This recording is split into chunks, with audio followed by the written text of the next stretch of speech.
Good morning అండి. మొదటిసారిగా డువాడై channel చూస్తున్న వాళ్ళైతే సబ్స్క్రైబ్ చేయండి. ఇందులో ప్రధానంగా రెండు విషయాలను చర్చిద్దాం.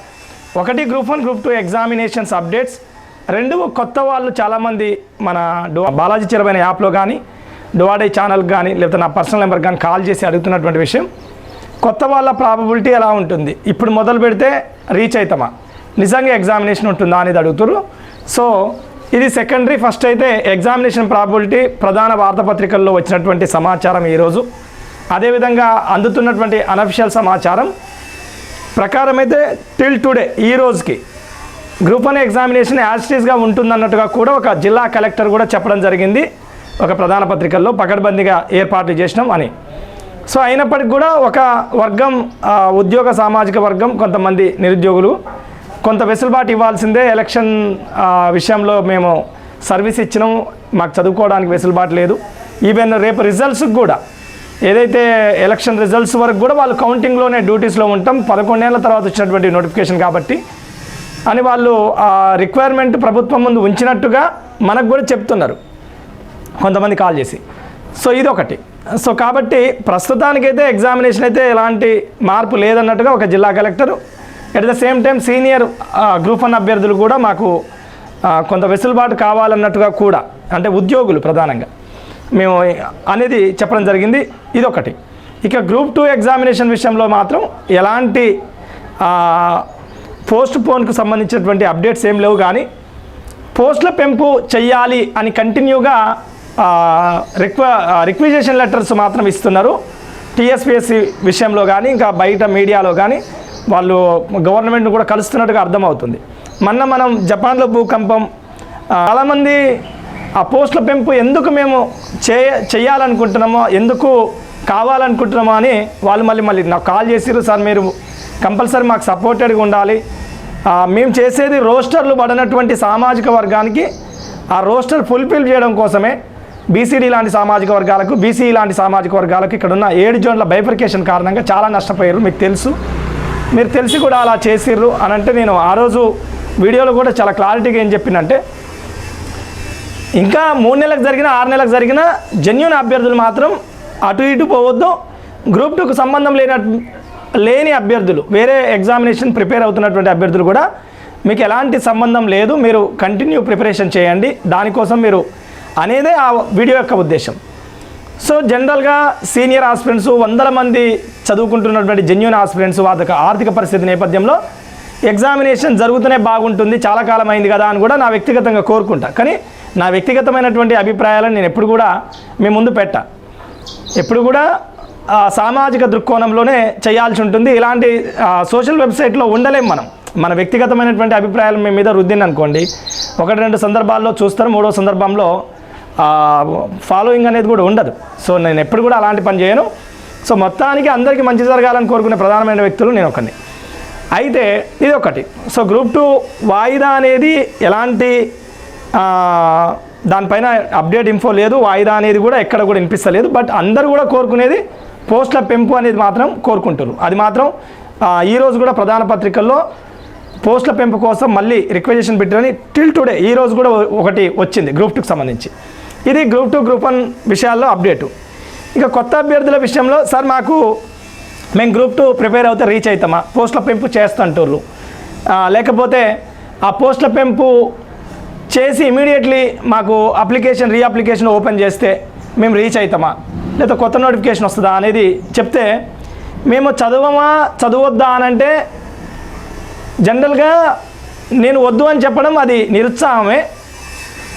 ఎందుకనంటే వద్దు అని చెప్పడం కంటే కూడా ఎవరి పరిస్థితుల్లో నేపథ్యంలో వాళ్ళు సక్సెస్ కావడానికి ఎక్కువ అవకాశం ఉంటుంది. అంటే ఎలా అంటే, ప్రతి అంశాన్ని ఎదుర్కొన్నోళ్ళు, మీ పేషెన్సీ, మీ డెడికేషన్, మీ కమిట్మెంట్, మీకు వచ్చేటటువంటి ప్రాబ్లమ్స్ని మీరు ఎదుర్కొని ఈ కాంపిటేటివ్లో నిలబడగలిగితే డెఫినెట్లీ సక్సెస్ వస్తుంది, రాదనే ప్రసక్తి లేదు. కాకపోతే దీంట్లో మీ పేషెన్సీని కూడా బాగా పరీక్షిస్తుంది. ముఖ్యంగా భారతదేశంలో తెలంగాణ గ్రూప్స్ విషయంలో పేషెన్స్ అనేది ఎక్కువ ఉండాలి ఇంకా. ఎందుకంటే గత పరిస్థితులను పరిశీలిస్తున్నప్పుడు 8 ఏళ్ల తర్వాత గ్రూప్ 2 నడుస్తుంది, 10-12 ఏళ్ల తర్వాత గ్రూప్ 1 నడుస్తుంది. సో అది కూడా నడుస్తుందా, ఇంకా కొంత డీలే అవుతుందా అనేది కూడా క్లారిటీ లేదు. సో ఏదేమైనా కొత్త అభ్యర్థులు స్టార్ట్ చేయడం మాత్రం మీకు లబ్ధి చేకూర్చే విషయమే. ఇది ఫైనల్. పాత అభ్యర్థులకు నష్టం జరగబోతుందేమో కానీ కొత్త అభ్యర్థులకు మాత్రం లబ్ధినే చేకూరడానికి అవకాశం ఉంటుంది. ఎందుకంటే చదివిన చదువు ఏం ఫుల్ ఫ్లెడ్జ్డ్గా అట్నే గ్రాస్ప్ అయ్యి ఉంటే 16లో చదివిన వాళ్ళు లేదా అంతకుముందు చదివిన వాళ్ళు వాళ్ళ చదువు అట్నే వాళ్ళే ఉండాలి కదా పోటీలో. నేనే ఉన్న ఎగ్జాంపుల్. నేను అసలు మీకు రేపు పోటీలో ఉండకపోవచ్చు నాకు తెలిసి, అంటే జెన్యున్గా చెప్తున్నా. అది ఒకప్పుడు ఉన్నటువంటి నా నాలెడ్జ్ వేరు, ఇప్పుడు ఉన్నటువంటి నా నాలెడ్జ్ వేరు. సో నాది ప్రిపరేషన్ పంతా కూడా వేరే వైపు ఉన్నది, గ్రూప్ 2 వైపు లేదు. సో కాబట్టి ఎప్పుడు కూడా కొత్త వాళ్ళకి ఎక్కువ ప్రాబబిలిటీ ఉంటుంది. పాత వాళ్ళతో పోల్చినప్పుడు పాత వాళ్ళు అనేక సమస్యలు ఎదుర్కొని ఇక్కడ నిలబడాల్సినటువంటి సందర్భం ఉన్నది. సో కొత్త వాళ్ళకి స్పష్టంగా చెప్పాలి. ఫైనల్గా మీరు ఏం చెప్తారు, మేము చదవాలన్నా గ్రూప్ 2కు చదవద్దా ఒకటే మాట చెప్పండి అని అంటే మీరు చదవండి. పోస్టుల పెంపు చేసి అప్లికేషన్స్ రీఓపెన్ చేస్తే కూడా మీకు కొంత సమయం ఇవ్వచ్చు, నెంబర్ 1. నెంబర్ 2, మీకు పోస్టుల పెంపు ఏం జరగలేదు, కొత్త నోటిఫికేషన్ వేయడానికి గవర్నమెంట్ సిద్ధంగా ఉంది. డిసెంబర్లో జాబ్ క్యాలెండర్ అంటుర్రు. ఏప్రిల్ తర్వాతనైనా మళ్ళొక నోటిఫికేషన్ అయితే ఇవ్వాలి కదా నెక్స్ట్ వచ్చే ఇయర్లో. సో కాబట్టి ఇప్పుడు ఎవరైతే కాంపిటేటివ్లు ఉన్నారో, గతంలో 10 ఏళ్ళు కాంపిటేటివ్లు ఉన్నోళ్ళు వాస్తవంగా నిజం చెప్పాలంటే వాళ్ళు దరిద్రులే. ఎందుకంటే వాళ్ళకు ఒక నోటిఫికేషన్ లేదు, వాళ్ళకి ఏం లేదు, అన్ని విధాలుగా కోల్పోయారు, అన్ని సర్వస్వం కోల్పోయారు. పెళ్ళిళ్ళు కాని వాళ్ళు ఉన్నారు, పైసలు కోల్పోయిన వాళ్ళు ఉన్నారు, ప్రైవేట్ ఉద్యోగాలు కోల్పోయిన అన్ని విధాలు ఖరాబ్ అయ్యారు. కానీ ఇప్పుడు ఈ సంవత్సరం నుంచి వచ్చే సంవత్సరం వరకు మాత్రం మహర్దశే.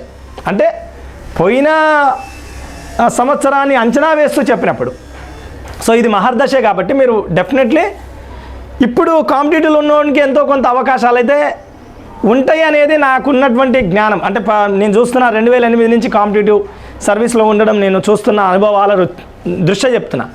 మళ్ళీ ఎందుకంటే ఇళ్ళనే బాబర్ 10,000 సైన్యంతో 1,00,000 మంది సైన్యాన్ని ఓడగొట్టిండంటే మతం రంగు చెప్తారు. ఇళ్ళనే 2006లో 37 ఏళ్ళ వయసు ఉన్నటువంటి ఒక క్యాండిడేట్ జడ్పీటీసీ అయ్యి రప్పునని 10-15 ఏళ్ళు తిరిగేలోపు సీఎం అయ్యింది ఈ రాష్ట్రానికి అనగానే నువ్వు కాంగ్రెస్ పార్టీ గురించి చెప్పినవని అంటారు. వీళ్ళు ఇట్లా తయారయ్యారు. ఒక అంశం చెప్పేటప్పుడు అది మోటివేషన్ కోసం చెప్పిండా, మనని ఇన్స్పిరేషన్ కోసం చెప్పిండా అనేది కూడా వాళ్ళకి అర్థం కాదు. సో కాబట్టి నేనేమంటున్నానంటే మీకు ఇది మంచి దశే, మహర్దశనే.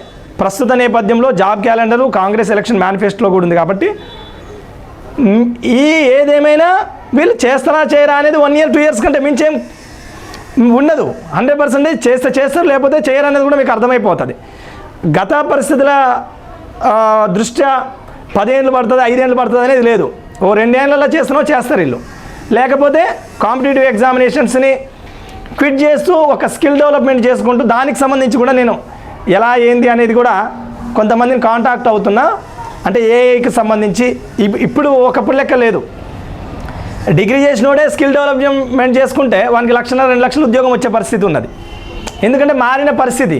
ఇప్పుడు ఆర్టిఫిషియల్ ఇంటెలిజెన్స్ అనేది వేరే ఏదో బీటెక్ చేసినోడే చేసే పరిస్థితి లేదు కదా. రకరకాలుగా B2Bలో ఇంకా రకరకాలుగా ఉన్నాయి నేను చూసిన. అంటే నా కాన్సెప్ట్ కూడా మన ఛానల్లో ఉన్నటువంటి వాళ్ళకి ఎలా ఒకవేళ ఈ కాంపిటేటివ్ ఎగ్జామినేషన్స్ అయిపోయిన తర్వాత వాళ్ళకి ఎట్లా నేను అదర్ వేస్ చూపించాలి, ఒకవేళ ఫెయిల్యూర్ అయినటువంటి వాళ్ళ కోసమని నేను బాగా చూస్తున్నా. చాలా సెర్చ్ చేయడం, దానికోసం నా వంతుగా అయిన కాడికి మీకు సలహాలు ఇచ్చే ప్రయత్నం చేయాలని చూస్తున్నా. ఎందుకంటే ఇంతకాలం చెప్పినాం జెన్యున్గా డెడికేటెడ్గా పనిచేసినటువంటి వాళ్ళకు 100% ఫెయిల్యూర్ కారు లైఫ్లో మాత్రం. కాంపిటేటివ్లో ఫెయిల్యూర్ అవుతున్నాం కానీ లైఫ్లో ఫెయిల్యూర్ కారు అని చెప్పినాం. అది నేను నిజం చేయాలి ఎట్లయినా, నా ముందర ఉన్నటువంటి బాధ్యతను కూడా అనుకుంటున్నాను నేను. సో దట్ మీకు ఖచ్చితంగా మీరు ఇది పోగానే నెక్స్ట్ ఏం చేయాలని చెప్తాను నేను 100%. ఈ 1 year అయితే కష్టపడండి. ఏదేమైనా 1 year 2 years మించి కాంపిటేటివ్ మీద పెద్దగా మీరు హోప్స్ పెట్టుకోవాల్సినటువంటి అవసరం లేదు. ఎవరు పాత వాళ్ళు అయితే. ఇంకా కొత్త వాళ్ళు అయితే మాత్రం మీరు సరే ఆ పరిస్థితులు ఎట్లుంటాయో ఏ విధంగా ఉంటాయో అంతా ఇంగ్లీష్ మీడియం బ్యాక్గ్రౌండ్స్ వచ్చేసినాయి. ఒకప్పుడు తెలుగు మీడియం ఉండే. సో అది కూడా మీకు ఎప్పటికప్పుడు మీకు అందుబాటులో ఉంటుంది కాబట్టి చెప్పే ప్రయత్నం చేస్తా. ఇది ఇక కొత్త వాళ్ళకి ఎలా మూవ్ కావాలి, ఏ విధంగా మూవ్ కావాలి అనేది ఆ ప్రొసీజర్ కాంపిటేటివ్లో కొంత వే ఆఫ్ ప్రిపరేషన్ ఏదైతుందో దానికి మన ఛానల్లో వీడియోస్ ఉన్నాయి. మన యాప్ కూడా ఉన్నది, బాలాజీ చిరబైన యాప్ ఉంటుంది. యాప్ డౌన్లోడ్ చేయండి. A to Z మీకు 4th పేపర్ అయితే 150కి 130 ప్లస్ వచ్చే విధంగా గన్ షాట్. ఎందుకంటే నేను గతంలో 136 కూడా చేసిన ఆ పేపర్కి కాబట్టి. మళ్ళీ దాంట్లో కూడా కొంతమంది ఏమంటారు వాళ్ళని ఏదో వర్డ్ పిలుస్తాం, వాళ్ళ కూడా నువ్వు సింగిల్ బిట్లకే నువ్వు 136 అని అంటావు అని అంటారు. ఇక వీళ్ళతోటి తలకాయ నొప్పి. కానీ చెప్తున్నా అంటే సింగిల్ బిట్ వస్తే అందరికంటే బాగా బెటర్గా చేసినట్టు, యావరేజ్కి వచ్చినా కూడా అందరికంటే బెటర్గా చేస్తాం కదా మనకు నాలెడ్జ్ ఉన్నప్పుడు. ఓకేనా? సో ఫైనల్గా కాంపిటేటివ్ ఎగ్జామినేషన్లో ఏంది, డిగ్రీ అయిపోయిన ఉద్యోగం ఇవ్వాలి, ఎక్కువ మంది అప్లై చేస్తారు కాబట్టి ఎగ్జామినేషన్ ప్రొసీజర్ తెచ్చారు. మీరు అందరు అరువులే, డిఎస్పీకి కలెక్టర్లకు మీరు అరువులే, ఇక్కడ జాయింట్ డిప్యూటీ కలెక్టర్లకి. ఎందుకంటే డిగ్రీ అయిపోతే ఉద్యోగం ఇవ్వాలి, మంది ఎక్కువయ్యారు కాబట్టి ఎగ్జామినేషన్ ప్రొసీజర్ వచ్చింది. దాంట్లో 3 లక్షల మందికి మెయిన్స్ పెట్టలేరు కాబట్టి ప్రిలిమ్స్ ప్రొసీజర్ వచ్చింది. ఓకేనా? బాలాజీ చెరువైన యాప్ ఉంటుంది, గ్రూప్ 1 గ్రూప్ 2 వాళ్ళకి చాలా ఉపయోగకరం. డెఫినెట్లీ డౌన్లోడ్ చేసుకోండి. మరొక మంచి వీడియోలో మరింత బెటర్గా అనాలిసిస్ చేసే ప్రయత్నం చేద్దాం.